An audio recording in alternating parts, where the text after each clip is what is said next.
Welcome to our third workshop for this Conlang workshop series. Yeah, so proud of you guys. We're almost halfway there. All right, so let's see where we are right now. 2 weeks ago, we finished our introduction to conlanging. We talked about what a conlang is, types of conlangs, etc. Last week, we finished talking about the sounds of our conlang. We talked about what a phone is or a speech sound, what a phoneme is, how do languages build on sounds, how do these sounds change, and we also built our conlang sound inventory. And this week is all about words, and we're going to talk about how words are formed, how they're arranged, etc., etc. So specifically, we're going to start with morphology. We're going to define a word. We're going to define what a morpheme is, types of morphemes. If you don't know what those mean, hold on to your seatbelts because we're going to define all of those. So yeah, so exciting, new words. And then we're going to talk about inflection and derivation. So how are words formed? How do they change in a language? And we're going to move on to nominal inflection and verbal inflection. So how do nouns change? How do verbs change? And we're going to talk about different elements that define nouns and different elements that define verbs, and how nouns and verbs can sort of play at each other, how our verbs change based on how our nouns change. After this, we're going to take what we learned and put it all in a sentence. So how are sentences arranged? How are words ordered? And after that, we're going to talk about our weekly task. So we're going to build our conlangs rules on words, rules on morphology and syntax. So we're going to start with morphology. And so Senlira said a word is a standalone agreed upon ordered set of phonemes within a language that has an agreed upon meaning. I don't think there's an agreed upon definition of what a word actually is. That's pretty darn close, if not like exact, trying to go for actually. When you look across different languages, there isn't really a clear definition of what a word is. You may be thinking that a word is defined, let's say for example, words are defined as blocks of text separated by spaces. But that's more so in written language. And remember, writing is not necessarily a part of a language's structure. It's more so a medium in which language is expressed. So how do words look like in spoken language? And the truth is, there isn't really a clear definition of what a word is. It really depends on the speakers of the language or the language itself. It could depend on the culture surrounding that language. It could depend on the perspectives on that language. I talked about writing system not being a part of the language's structure, but it could depend on that too. A writing system can influence how we see a word. Let's take the word treated, like the past tense of treat. What's stopping me from separating that word into two words, treat and maybe a hypothetical word id? But as an English speaker and as someone who grew up speaking English, according to the biases I absorbed as I spoke the language growing up, that id part I always view as a suffix. But generally, we do see that we can agree that words carry some type of meaning or multiple meanings and can maybe stand alone on itself. So if I say the word dog out of nowhere, people may get what dog is. You could just mention dog and they'll picture a dog in their head, perhaps. Or what if I say anti? Anti is not really a standalone word. So people may have an idea of what that can entail, but without the context of an actual word for it to be attached to, there isn't enough to discern what I'm trying to say. It may be better for us to visualize meanings through something we call morphemes. So a morpheme is the smallest unit of meaning in a language. So morphemes can contain one or more phonemes. So a morpheme could just be one single phoneme, or it could be a string of phonemes. A morpheme could be one single word, or words can contain multiple morphemes. And the study of words, or the study of morphemes, especially how these morphemes go together, is morphology. What does a morpheme really look like? So let's take a look at some examples in English. So let's take the word rabbit. We have an idea of what a rabbit is. Can we separate this word perhaps? Can we break it down other than into its individual phonemes? I don't think so. I don't think rab is a word, or bit is a word, or abbot, or rabby. I don't think those are words related to what we can think of when we hear rabbit. I can confidently say that rabbit is one single word and also one single morpheme. Rabbit as a morpheme, it entails some type of furry creature with relatively longer ears and perhaps known to jump at high heights. Now let's take the word cooked. This is a past tense verb, cooked. Can we separate this into different components? I think we can. If you say we can, then you're on the right track. So I would say this is one word, and we can separate this into two. So we have the root, cook, which means to maybe heat something up up for us to eat. And then we have the id suffix, or in here it's pronounced as t, which renders that verb as past tense. So for our Spanish speakers, let's take the word hablo, which means I speak. So what do you think? Can we separate this word into different components of meaning, or do you think this word itself carries one meaning only? If you think you could separate this into two, you're correct. So this is one word, and we could separate this into two morphemes. So I could see that habl perhaps relates to speaking or the action of speaking or words. So that's one morpheme indicating that lexical meaning. And then we have o, and o is actually doing two things here. So first, it's describing who is doing the verb. So I am speaking, hablo, but it's also rendering the verb as present tense. So a morpheme can carry two meanings at once with the suffix o, for example. We cannot break down o into separate distinct morphemes, so we can picture o as just one single morpheme. So the word hablo, again, has two morphemes. There's hablo, which relates to speaking, and o, which is present tense and first person. So present tense, me. All right, so now that we kind of have a grasp of what morphemes are, we can separate morphemes into different categories. So first, we can define morphemes based on what they look like in a language, so how they're structured. So when we have a free morpheme, that's when a morpheme can stand alone as a word, whatever a word means in a language. So for example, the verb skate, or the noun town, or the adjective indigo, bar, smooth, even proper nouns like Alexander. These can stand alone, and we see them as standalone words, so these are free morphemes. If it can't stand alone, if it has to be attached to something, we call this a bound morpheme. So these morphemes have to be attached to a free morpheme. So for example, the id suffix, or past tense, it cannot stand alone. It has to be attached to a verb. Or li, which turns a verb into an adverb, like happy to happily. Or it creates the opposite of a word. So undecided. If you say these suffixes alone, we can get its function, but it needs some kind of free morpheme to produce something actually meaningful, actually concrete. That being said, we could also separate morphemes into how they function. We have content and lexical morphemes, which expresses content. So it carries a concrete meaning or meaning independent of context. So when we think of a content or lexical morpheme, we can picture it in our head, or we can visualize how it would look like in our physical world or our social world. So nouns, all verbs, all adjectives, all adverbs that are singular morphemes are content morphemes. Even the words noun, verb, adjective, and adverb are content morphemes. So mouse, walk, cold, often, these are content morphemes. On the other hand, a functional morpheme doesn't have a physical meaning, but it's more so used to modify the meaning of a content morpheme or to express some type of grammatical function. So these include pronouns, articles, conjunctions, prepositions. So take the word you, for example, or and, or the suffix shun, like in organization or association. These are functional morphemes.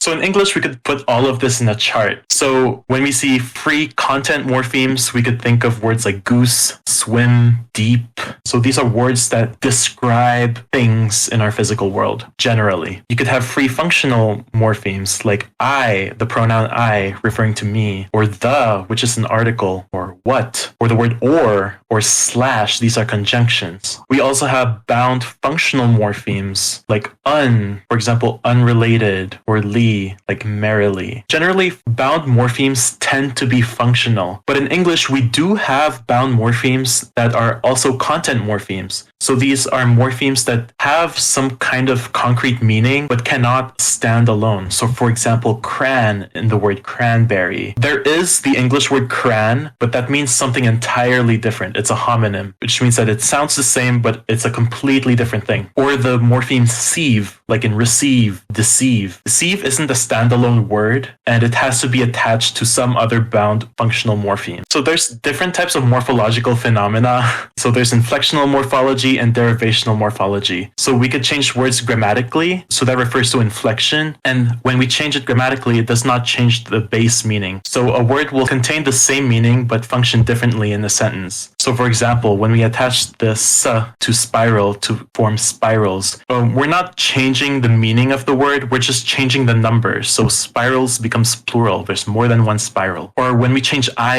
to me, both words still refer to me, the first person. We're just changing kind of the look of the morpheme. On the other hand, you could change words to form completely different meanings. So we call this derivational morphology. So you edit the concrete meaning of the word or part of speech. So for example, the word create, if you want to turn it into a noun, you could add the shun suffix and form the word creation. Or take the word life and add the prefix and suffix en to form enliven. Or take the morpheme establish, you could attach a bunch of different morphemes to it to form the word anti-disestablishmentarianism. So how does inflectional and derivational morphology work? So different languages have vastly different strategies into how they change words and how they change meaning. So a very common one is affixing. So an affix is just a morpheme that attaches to a base word to create a new word form. So you're attaching a string of phonemes in or around a word. So it's basically adding a bound morpheme. And there's many types of affixes. So first of all, there's prefixes where the affix is attached to the front of the word. For example, the prefix re in English, which means again, as in relearn, so learn again. Or semi, like sort of like half, as in semicircle, it's like a half circle. And let's look at the Xhosa language, for example. So we have the prefix isi, as in isikhosa, which means Xhosa language, and ama, as in amakanda, which means eggs. So these prefixes indicate the class of the noun. We're going to get more into class and gender later on in this lesson. So the total opposite of a prefix is a suffix. So if you attach the affix to the end of the word instead, that's a suffix. English also has a bunch of suffixes. So for example, the s, if you attach it to a noun, it renders it as plural. So for example, bat to bats. There's also ology, which refers to a study. So for example, the word morphology. In Esperanto, we also use a bunch of suffixes to change meaning. So the word viro means man. And if you want to say woman, you attach ino, which is a feminine suffix. So virino means woman. And take the verb mangi, which means to eat. If you want to say food, you add ajo. So ajo is a suffix which describes a noun somehow related to that verb. So mangi to manjajo means food. But there's also other types of affixes other than prefixes and suffixes. For example, we have infixes, which are attached to the middle of the word or somewhere inside the word at least. So English doesn't really have grammatical infixes, but it does have infixes in more informal registers. So for example, fricking in fan-fricking-tastic. Fricking acts as an infix within the word fantastic. In the Tagalog language, we make use of grammatical infixes. So for example, take the root word labas, which means outside or go outside. If you attach you say lumabas, which means went or got out. Lumabas ako, I got out. Or in, let's take the root word kagat, which means to bite or just a bite, as in like the noun bite. If you attach in, it becomes kinagat, which means bit. Generally has more of a focus on the subject, so the doer of the verb, while in kind of puts emphasis on the object. And we also have circumfixes. So these are affixes attached at the start and end of a word. So it's a combination of a prefix and suffix. I can recall one infix in English, which is nn, such as an enliven. And the Kabyle language, which is an Afro-Asiatic language, it also makes use of a bunch of circumfixes. So for example, i-un, as in irgazun, which means men. So argaz means man, but if you attach this infix, it turns it into a plural masculine word. Or take ta'av, as in tufgav, means you flew. So this conjugates the verb into second person and also renders it into the past tense. Other than affixes, you also have a bunch of other strategies languages use. So there's apophony or ablaut. So that's where you change a phoneme in that word. Pretty common in Indo-European languages as well. The word ablaut generally refers to that phenomenon specifically in Indo-European languages, and ablaut also tends to refer to the action that vowels do. But in other languages, you could use the word ablaut, but I would say apophony is a much more general term for this phenomenon. So let's look at English, for example. example, the word life. If we want to make it plural, we do attach the s, but we turn that p phoneme into v, so lives. We add voice to it. Or take the word mouse. If we want to pluralize it, we turn that diphthong ow into I, so mice. Or take the verb drink. If we want to render it into the past tense, we take the I vowel and we turn it to a, so drank. So it's very common, especially in Germanic languages, but you also see it in other Indo-European languages as well, like in some Slavic languages, like Polish. So take the Polish word miasto, which means city. If you say mieście, so you palatalize the consonants here and you kind of raise the vowel, so you make it a bit more closed. It's more so in the city, so it kind of describes the location of the sentence. And we could do the same with other words like kot, which means cat. If you say kocie, which that kind of means in the cat. Another strategy is reduplication, and that's where you duplicate a part of a word or the entire word. Again, English doesn't really have grammatical reduplication, but we do see it used in emphasis. So for example, super duper, we reduplicate that ooper part. Or when we say rain schmain or book schmuck, computer schmumputer, when we reduplicate it in that schma, it's used as a sarcastic expression. And this one I really like. It's more so a recent slang term, for real, for real. So it's a more of an emphatic form of for real, which kind of means in all seriousness. The Maori language, as well as other Austronesian languages like Tagalog, Hawaiian, Malagasy, it uses grammatical reduplication as well. So take the word pero, for example, which means red. If you reduplicate that first syllable, pefero, it means reddish. Or take the word wera, which means warm. If you want to heighten that adjective a bit, you say wera wera, and it means hot. There's also suppletion, and rather than changing a part of that word or changing a phoneme of that word, adding an affix, you're going to change the morpheme entirely. You're going to use a totally different morpheme. It's going to be in the same range of meaning. It's going to be in that same semantic range, but the difference is the actual word itself. So for example, go. If we want to turn it into past tense, we say went. These are two totally unrelated words, but it's still in that sort of meaning of going somewhere. Or take the word bad, for example. If we want to make it comparative and superlative, we say worse and worst. Does not relate to the word bad at all in structure. It only relates to it in meaning. Take the word good. We want to make it comparative and superlative. We say better and best. Again, does not relate to the word phonemically or structurally. It relates to it through meaning. And we can also see this in other languages like French, in my experience. For example, the verb avoir, to have. If you want to say I have, we say j'ai. So est and avoir seem like two completely different words. Also aller, which means to go. If you want to say I go, you say je vais. Where did that v sound come from? Could have come from anywhere. I'm just kidding. It probably evolved from Latin, and it's probably some kind of sound change in Indo-European, which used to relate these words, but clearly in modern French, these words aren't structurally related at all. We kind of call these irregulars. Now, if you don't change anything in the word, if you don't add an affix, if you don't change the word entirely, if you don't change the phoneme, if you don't add anything, it's still technically counted as a morphological change, as long as you change the meaning of the word. So we call this zero derivation, and it's where you derive a word, use derivational morphology without changing the form of the word. And English has a lot. So take the word sheep, for example. Do you want to make it plural? You say sheep. Two different words, same sound. Or fish. Let's say you want to pluralize it and there's the same species of fish. You say fish. There's one fish, there's a lot of fish. Or if you want to make it a verb, like I go fishing, just say fish. Take the word male, for example. You can male.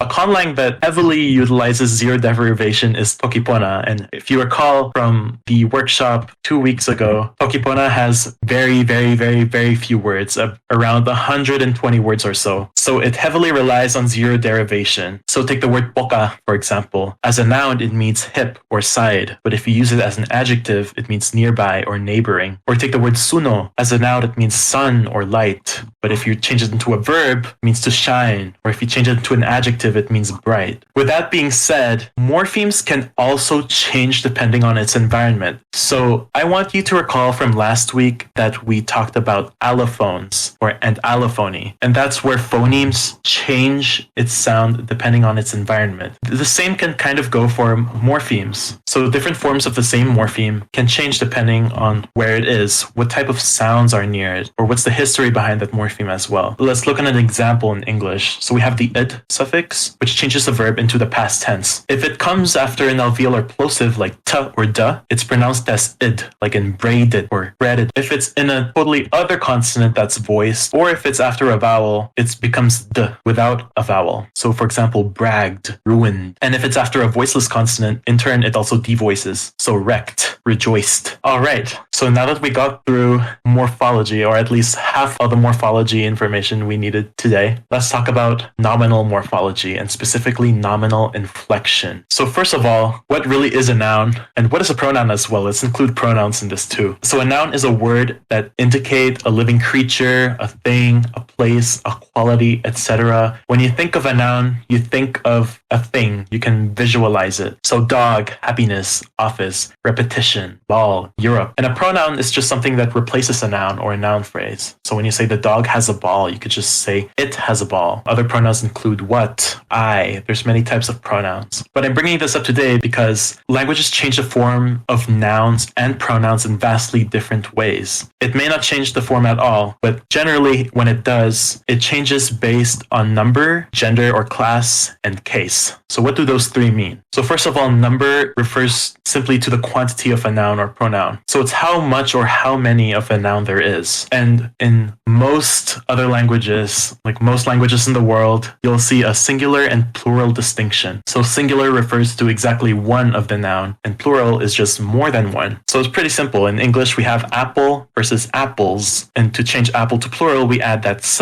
We also have goose and geese. So if we want to change goose to plural, we utilize apophony and change that oo vowel to e. And we also see singular and plural distinctions in some of our pronouns, like take I, for example. If you want the first person to be plural, so I including you or I including someone else, we say we. So we change the morpheme entirely. In Tagalog, we utilize particles. So take tao, for example, which means person. If you want to say people, you use the word mga, so mga tao. And with pronouns, we kind of do the same thing with English, where we change the morpheme entirely. So ikaw, which is you, singular you, so just you alone, versus kayo, so you and someone else, so more than one person. Some languages also have a dual number. So this just means exactly two of the noun. So for example, it's in Maltese. Yum means day. If you want to say 2 days, you could say yomain. And if you want to say days, you say eyem. And some languages don't mark number. For example, in Mandarin, ren can mean person or it can mean people. It depends entirely based on context. You do see number in Mandarin, specifically in pronouns. So number is reserved for pronouns. So for example, 我 means I. If you want to say we, you say woman. And next we have gender and class, which is actually a pretty hard category to define. And I think it's easier to define it based on its effect on other words. So these are noun categories which may change the way nouns or other words are grammatically expressed. So they have an effect on how words next to it or words related to it are going to change. So it puts these nouns into distinct categories. And the reason why it's also called gender is kind of a European bias, because in a lot of European languages, especially a lot of languages in South Asia as well, I would say, you see classes based on sex or gender. So for example, there's the masculine and feminine categories, like in Portuguese. If you want to say the boy, you say o menino. So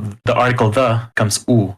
But if you want to say a feminine term, a menina, the girl, the article the becomes a. So there's a difference between a masculine article and a feminine article. Some languages also have masculine and feminine and neuter words. So for example, in German, you have der Mann, the man. If you want to say a singular feminine word, you change that the into die, so die Frau. Or if you want to say a neuter word, you say das, like in das Mädchen, the girl. I know it's the girl, but girl is actually a neuter term. And it's important to remember that grammatical gender doesn't always equal physical or social gender. So these are two distinct things. You know, a spoon could have gender based on what language it's in. There's also common versus neuter. So you could think of it as like an animate versus inanimate distinction, but that's not necessarily true because some neuter words could be animate nouns. So a in Dutch, you have the stoel, which means the chair, or het raam, which means the window. So window is neuter, so it takes the article het, and chair, stoel, is common, so it takes the article de. And there's other noun class categories in other languages as well. It's not always related to gender. So take the High Valyrian language, for example, made by David J. Peterson. There are 4 classes. There's solar, lunar, aquatic, and terrestrial. And if you look at, let's move back to Natlangs, if you look at many Bantu languages, they tend to have many noun classes. So Xhosa, going back to Xhosa, it has more than 15 noun classes, and these are indicated using prefixes. So if you could recall the example, isi Xhosa, which means Xhosa language, or amakanda, which means eggs. So that isi and ama determine the number and noun class of those words. And some languages just don't mark gender or class. For example, English, they don't mark noun class or noun gender. You do see it in pronouns like he, she, it, they, but not in other nouns, or not in our articles, not in our adjectives, etc., etc. Or take Turkish, for example. There's absolutely no grammatical gender or grammatical class distinction. Another category that nouns can go under is something called case. And case, I would describe as something that gives nouns a role in a phrase or sentence. There are many names for cases. There are many roles that nouns could go under, and languages tend to handpick certain cases that it wants to express in their language. Very common ones are nominative and accusative. So nominative generally refers to the subject of the sentence, or specifically the doer of the verb. I eat an apple. I would be nominative. Then we have accusative, who's receiving the verb. So it's the direct object of that sentence. So I eat the apple. The apple's accusative. Dative refers to the indirect object of the sentence. So it's sort of like who's benefiting from the action of the verb, or who's indirectly being affected by that verb. So for example, he gives me present. Me would be dative. Then we have genitive, which modifies another word. And generally, genitive nouns express some type of ownership. When we say the Lord of the Rings, so of the rings would be a genitive phrase, a genitive noun. We also have locative, which refers to the location. It emphasizes the location of the sentence. And you could also have an instrumental case, which means how the verb is accomplished. So you're accomplishing the verb using what kind of tool. And these are just examples of very common cases across languages, but there are many other cases out there. Finnish, for example, expresses more than 6 cases.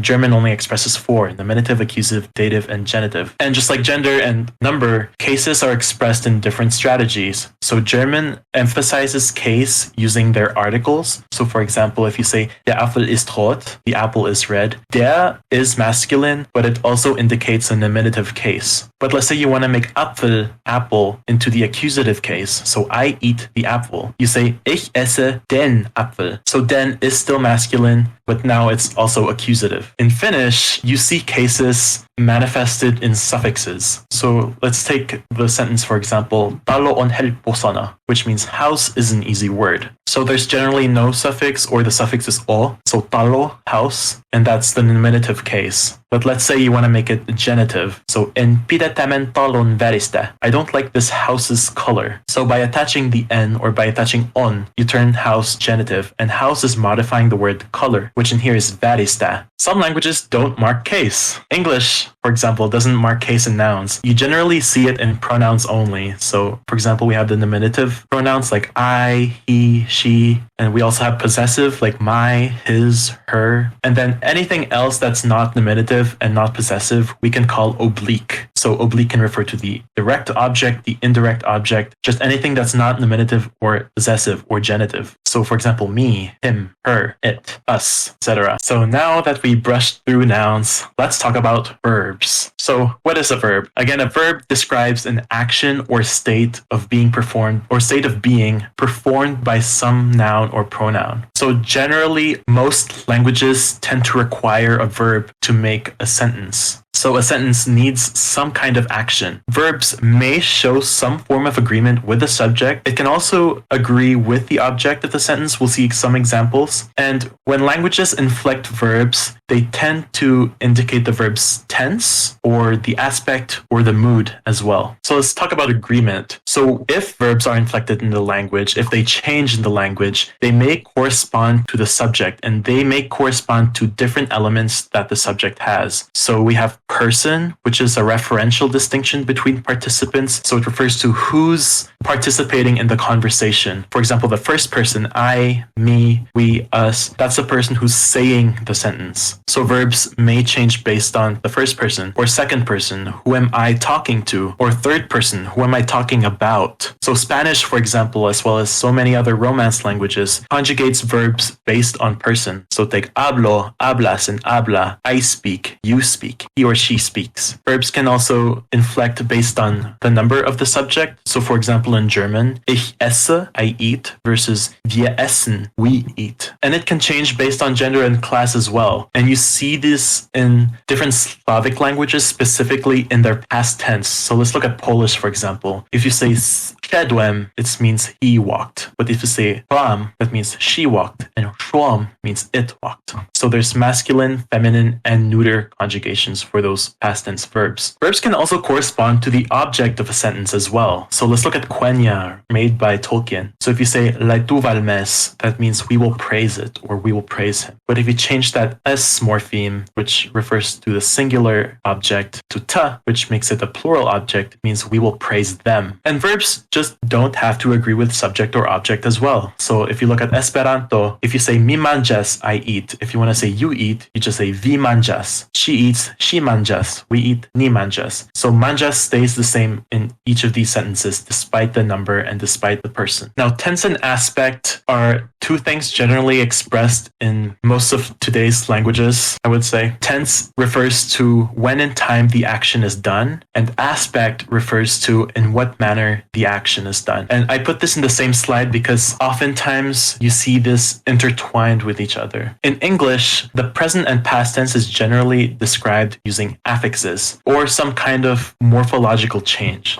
Take the sentence, she eats, which is present. If you want to move it to past tense, you'd say she ate. So we're using apophony in the verb eat. We don't have that kind of strategy for future tense, and in future tense in English, we generally use another word like a particle or a modal. So she will eat. Now, if we want to change the aspect, let's say we want to make that action continuous. We suffix ing to eat, and we use the verb be. Of course, we conjugate it as well. So she is eating means that she's eating at this present time, and she's not going to stop anytime soon unless she does in the future. She was eating. That's a continuous action in the past. Let's say we want to change the aspect into something that describes a finished action. So she has eaten. We suffix in to eat, and we call this a past participle. So there's many different strategies languages employ. Sometimes languages aren't conjugated based on tense, and they are conjugated based on aspect. Sometimes languages aren't conjugated based on aspect, but are conjugated based on tense. So you can start thinking about how you want verbs to look like in your conlang based on tense and aspect already. Do you want to show tense? Do you want to show aspect? If you're not showing any of these, what strategies are you going to use? We also have mood and modality. So these refer to expressions of possibility, necessity.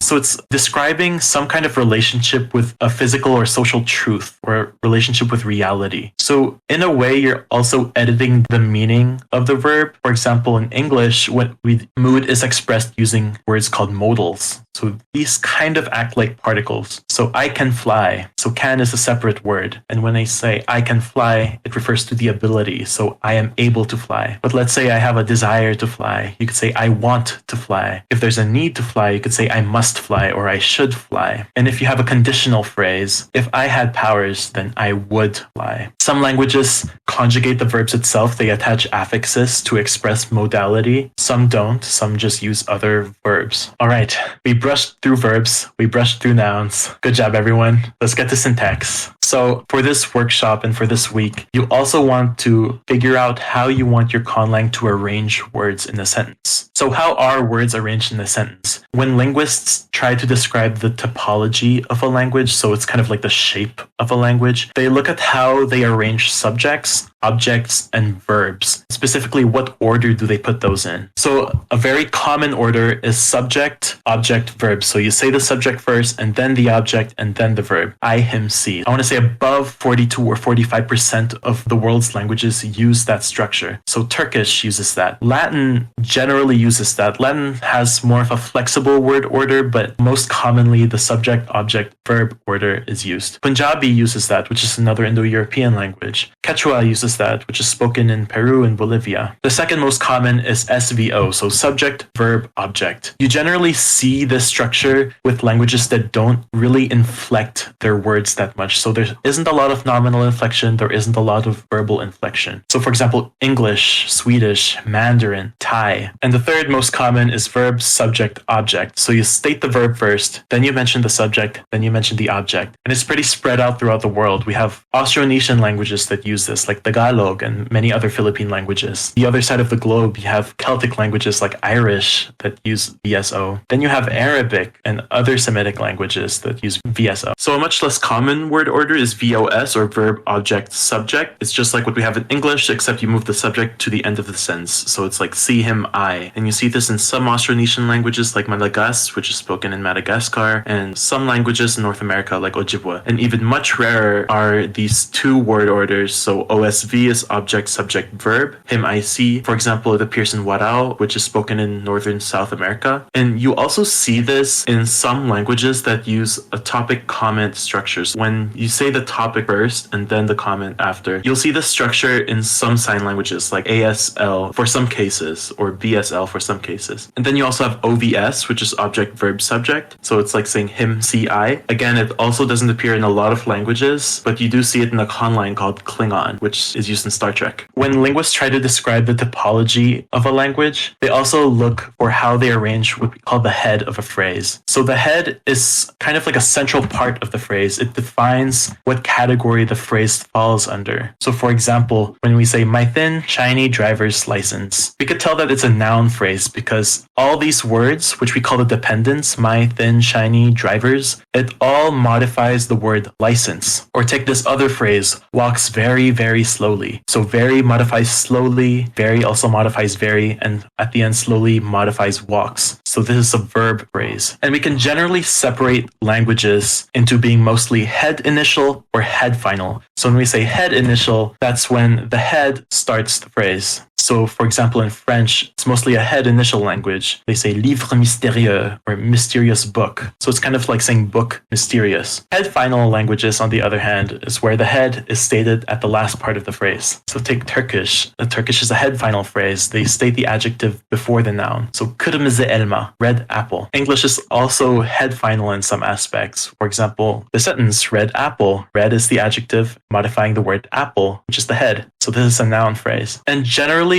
when a language is head initial or head final, a general trend is that the structure of one category of a phrase is going to affect the structure of every other category or most other categories. For example, if your language is mostly head initial, you would expect the verb to be before the object or the noun to be before the adjective. If it's head final, you would see the opposite, the object to be before the verb, the adjective to be before the noun. But of course, there are exceptions. For example, in English, we state the object after the verb, but we state the noun after the adjective. So it's head initial in some aspects, head final in other aspects. We brushed through morphology, we brushed through syntax. I understand that was a lot of information. You guys did it, so let's talk about our weekly conlanging test for today. I will get to the questions portion at the end of the slides. All right, so what are you going to do for this week? This week, I want you to work on your conlangs, morphology, and syntax. And before I explain the instructions to you, I just want to mention that because morphology and syntax occupy a very large percentage of your language's structure, you don't have to work on all of it this week. You could work on some aspects this week and others in the following weeks. The following weeks we'll get into writing and your conlang and context. So it's going to be a bit chill for next week. So you could fit in time to work more on your morphology and syntax in the other weeks. With morphology, I want you to work out the inflectional and derivational morphology of your conlang. So how are words derived? So how do you get a noun from a verb? Or how do you get a verb from an adjective, etc., etc.? How is a word's part of speech changed? How do you innovate new words? So are words derived through affixing, apophony, a mix of different tactics? Is there zero derivation? Does your language inflect words? So does your language inflect nouns based on number, gender, case? Does your language inflect verbs based on tense, aspect, mood? And if so, how are these inflections shown? Again, are they inflected through affixing, apophony, suppletion, etc., a mix of different tactics? And just a recommendation, it's not necessarily required, but just to make it a bit more naturalistic, I would also work out allomorphic rules. So how do these morphemes in your conlang change depending on its environment? If it does. Again, you don't have to do this. It may be a lot of work, but I would highly suggest you do. Now for syntax, just give me a rundown on the word order of your conlang. So how does it arrange subject, verb, and object? Is your conlang mostly head initial or head final? What aspects of it are head initial and what aspects of it are head final? So you can show me charts, sample phrases, or sample sentences to display the rules on morphology and syntax. Again, you don't have to work on all of the grammar of your language for this week. It's going to be a lot, so just work on some aspects that you want to show others. So here's an example in my conlang that I've been working for this workshop. I'm making nouns inflect based on number and case. So I have two numbers, singular and plural, pretty simple, and I just have four cases: nominative, accusative, locative, instrumental. And these morphemes may differ based on if the word ends in a vowel or ends in a consonant. So there's allomorphic rules going on here. So let's take the word stoaga, for example, which means oven. If I want to say ovens, I say stoagak. So I just add a k sound at the end of the word. Let's take this word shvan, which means chair or stool. If I want to make this plural, last week I did mention a rule in my conlang that the coda of a syllable or the coda of a word can only be one consonant. So it wouldn't make sense for k to directly suffix this n. So to make it plural, it uses the suffix ik instead. So shvanik. Now for verbs, verbs inflect based on person and number using prefixes. So let's take the root yene, which means to speak. This also indicates the singular third person. So yene also means he or she speaks or they speak. If I want to say I speak, I say sayene. So I attach the prefix sa. If I want to say we speak, I say stoyene, etc., etc. But let's say the verb starts with a vowel. So aden, which means to cook something. Or it could also mean he cooks or she cooks. If I want to say I cook, we say saden. And if I want to say we cook, we say stavaden. So it kind of removes the vowel of these morphemes here and it directly attaches to the first consonant onto the word. Now, along with number and person, verbs also inflect based on tense and mood, and it uses suffixes for this. So let's take the word sayene again, which means I speak. If I want to say I speak as just a purely indicative phrase, I speak sayene. If I want to say I will speak, I say sayeneth. So we add the th suffix. If I want to say I can speak, so I am able to speak, I say sayened. And if I want to change that into the future tense, so I will be able to speak,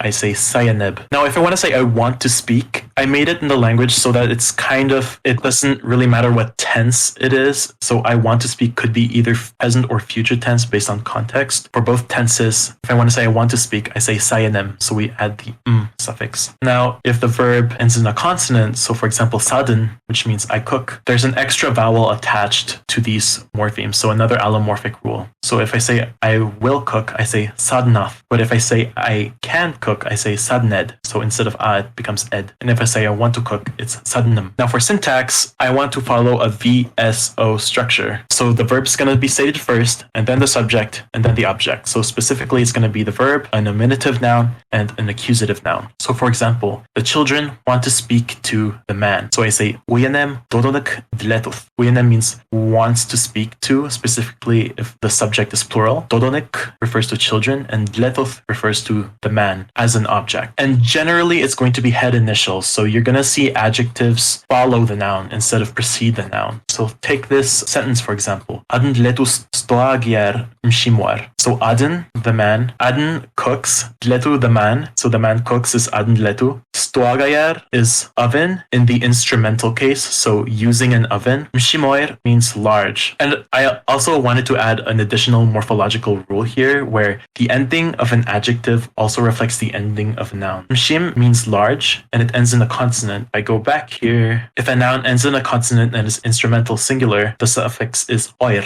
So it follows that suffix. Stoagayer mshimoir, large, using a large oven. And that's pretty much what I want to see for your post this week. week. I would say I did write kind of a lot. I didn't write all of my grammar. Like I still have to work on pronouns. I still have to work on other ways of expressing adjectives, superlatives, comparatives. But generally, I just want to see you talk about nouns or talk about verbs or both nouns and verbs, and a rundown on the structure of your sentence. So how are words ordered? So you don't have to go in full detail. Just give us aspects of your grammar. All right. With that being said, do we have any questions about the material, about the task, about this workshop in general, about the workshop series in general, or just this week's workshop? I know it was a lot and I brushed through a lot of terms because we had to fit all of this in one single workshop. So yeah, if you have any questions, let your voice be heard now. Does phrase refer to the sentence as a whole or just the verb? Phrase just tends to refer to the word along with its modifiers, so the head and its dependents. So for example, I see a man with a red ball. I see a man with a red ball is the entire sentence. But if you say with the red ball, you could call that a phrase. It's a noun phrase. So you could kind of crush a phrase down into a single part of speech, while with a sentence, you have multiple parts of speech or multiple different categories of words playing around with each other. Does that make sense? Next week, we will be talking about writing. We're going to be talking about different types of writing systems. And I feel like it's going to be much more chill in a way in terms of the information given to you. And it's going to be a bit more artsy. So if you like calligraphy, hopefully you'll like the next workshop. I just need some time to process. I understand.